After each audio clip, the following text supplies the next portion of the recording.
माझे नाव अनुष्का महादेव नागणे. मी new English school ढोकमडा शाळेची विद्यार्थिनी आहे.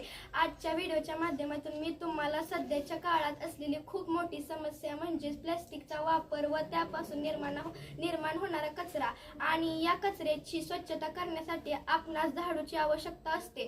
तो आपण प्लास्टिक न वापरता, पैसे न खर्च करता आपल्या घरी किंवा आसपास असणाऱ्या नारळाच्या झावळीपासून म्हणजेच टाकाऊपासून टिकाऊ अशा हा खराटा तयार करणारा आहे.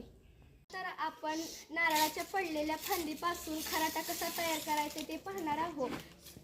सुरुवातीला आपण नारळाच्या फांदीचे अशा काड्या काढून घेणार आहोत. अशा अनेक एकत्र काड्या, एक झाडू पूर्ण तयार होईल अशा अनेक काड्या एकत्र करूया.